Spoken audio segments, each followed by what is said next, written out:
Alors, déjà, j'espère que vous allez bien et que vous passez un bon week-end et que tout s'est bien passé dans la semaine et aujourd'hui, tu peux te reposer, il n'y a aucun problème. Le mot d'aujourd'hui, j'ai dit que je voulais l'orienter tout le temps vers l'amour et c'est vrai. Donc, je vais pas commencer à parler d'amour, mais je vais commencer à parler avec peur. Parce que pour moi, il y a deux sentiments majeurs dans le monde. Il y a la peur et l'amour. De ces deux sentiments-là, tout découle.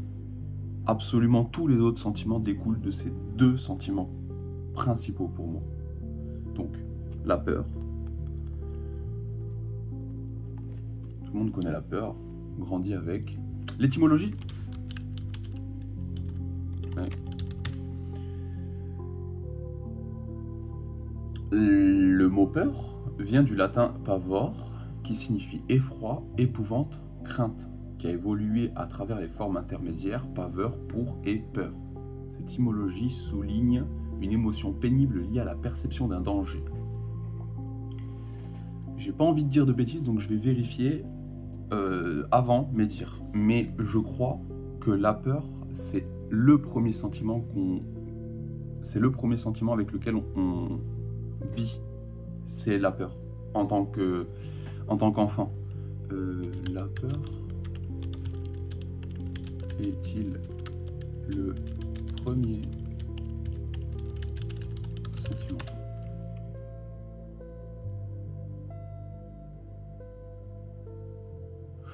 C'est ça. La peur est certainement l'une des émotions les plus anciennes du monde. Parce que, c'est ça en fait. Quand on arrive dans un monde, on sait potentiellement pas les choses. Quand on est un enfant, et enfin, de toute façon, quand on est parent, je suis pas parent, hein, mais j'ai des amis à moi qui le sont et je parle beaucoup avec eux. Euh, la peur, c'est l'émotion qu'on va avoir en premier parce que on ne sait pas ce que c'est. Et l'inconnu, ça fait peur. C'est-à-dire un bruit, une personne immense, un bruit très loin qu'on ne voit pas, un bruit très fort qu'on arrive à voir, tu vois, que ce soit un verre qui tombe, que ce soit un arbre qui tombe dans la forêt, ou un tonnerre, ou un éclair, tout simplement. Euh, la peur, c'est quelque chose qu'on sait directement parce qu'on ne sait pas ce que c'est. Et vu qu'on ne sait pas ce que c'est, hop, position d'équilibre, c'est que vu qu'on ne sait pas, hop, on se protège. Tu vois. Et c'est le plus ancien parce que quand les premiers humains chassaient, ou quand ils entendaient des bruits, ou quand la nature elle-même faisait des bruits, enfin la peur, c'est un sentiment global, c'est quelque chose qu'on vit avec perpétuellement. Il y a juste des gens qui vivent avec un peu plus de peur et des gens qui vivent avec un peu plus d'amour et des gens qui sont l'équilibre, c'est-à-dire qu'ils peuvent avoir peur parce que chacun a des peurs, c'est-à-dire peur des araignées, peur du vide, peur des brocolis, je sais pas. Et t'en as, ils vont avoir des fois des peurs démesurées, c'est-à-dire parce qu'il y a eu un traumatisme, la peur est arrivée, c'est-à-dire la peur de la foule, la peur de l'humain, clairement, en vrai, c'est possible, tu vois. Et en fait, on grandit avec ça parce que c'est notre mécanisme de défense. C'est notre mécanisme de défense de se dire que, oh, attends, là je me protège parce que ça, je sais pas ce que c'est. Et c'est le premier sentiment avec lequel on deal, qu'on fait, tu vois. Parce que on nous apprend pas foncièrement à nous dire, ok, là tu vas avoir peur sur ça, puisque si on peut pas définir la chose ou l'action qui va pas nous permettre, mais qui va entre guillemets nous dire, ok, là, tu vas avoir peur. On ne peut pas savoir, vu on ne sait pas, tu vois. Mais un bruit, une action, une personne, une ambiance, un lieu, un paysage, parce que oui, il y en a, ils ont peur de l'immensité, tu vois. Ils ont peur de se mettre en haut d'une montagne et de regarder l'horizon, tu vois, parce que c'est énorme, c'est grand, tu vois. Donc du coup, tout ça, ça engendre un mécanisme. Et le mécanisme qui vient après la peur, c'est la restriction. C'est réfréner ses envies, son comportement, parce qu'on se protège. La peur, c'est bien parce que ça va te permettre de te protéger. À un moment donné, un enfant qui connaît pas un chat ou un chien, si le chien aboie ou le chat, il commence à cracher, tu sais, il fait comme ça là, l'enfant, il va savoir. Et tout de suite, instinctivement, il va avoir peur, tu vois. Et au fur et à mesure du temps, il y en a, ils grandissent sans peur. C'est-à-dire qu'il y en a, ils sont beaucoup plus curieux. C'est-à-dire, hop, ils voient. Et dès que ça se coup, il y a un truc qui se passe, hop, d'un seul coup, hop, il y a un truc qui s'est passé. Je sais pas ce qui s'est passé. Le mécanisme de défense, c'est la peur. Ok. Pleurer.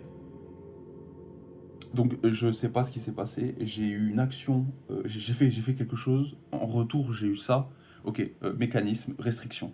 Et en fait, la peur, ça donne de la restriction et ça te réfrène, en fait. Ça va te prendre et ça va t'enlever toute envie de mouvement et ça aura juste une envie de sécurité, une envie de juste être avec soi-même à un moment donné, tu vois. Être là et pas là-bas parce que là-bas c'est néfaste. Et pourquoi j'amène ce sentiment-là plutôt qu'un autre ou un mot plutôt qu'un autre, c'est que actuellement on vit dans la peur, tous, parce que le climat ambiant est intrinsèquement lié à la peur.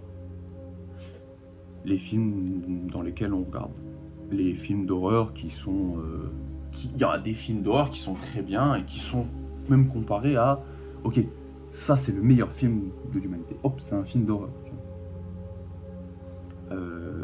La façon dont comment les gens vivent, la guerre croissante, la guerre invisible, c'est-à-dire maladie et, communautaire et instaurée par la caste de personnes qui décident de gérer quelque chose. Tu vois, en l'occurrence, c'est un gouvernement qui gère un peuple et une population via des règles, via des lois, et en fait tout ça, tu le contrôles par une chose, c'est les médias. Et je trouve, ça c'est mon avis, que les médias banalisent la peur et l'utilisent comme modèle de compréhension juste pour qu'on évite certaines choses, tu vois. Juste qu'on évite de vivre en fait, qu'on a oublié de vivre juste parce qu'on a peur de certaines choses. Il y a des gens, ils vont plus en concert. Il y a des gens, ils vont plus faire le marché. Il y a des gens, ils vont plus dehors. Il y a des gens, ils côtoient plus certaines personnes parce que des gens se sont mal comportés. Et ce qui est normal, c'est qu'à un moment donné, on doit arrêter les relations qui sont toxiques et néfastes pour nous, tu vois. À un moment donné, on ne sait pas, parce qu'on est un peu aveugle. L'humain, il a besoin de voir pour le croire. Mais des fois, il a besoin de subir pour prendre des décisions. Ce qui va pas forcément avec l'amour, parce que l'amour, c'est ouverture. L'amour, c'est insouciance. L'amour, c'est donner plus que de recevoir. L'amour, c'est le meilleur sentiment, en fait. C'est celui qui te permet de voler. Là, c'est celui qui te permet de pas manger. Même s'il faut manger, toi, c'est important de manger. Bah, lui, non. L'amour, il te donne des ailes, carrément. On parlera de l'amour plus tard, mais là, c'est la peur. La peur t'empêche de vivre.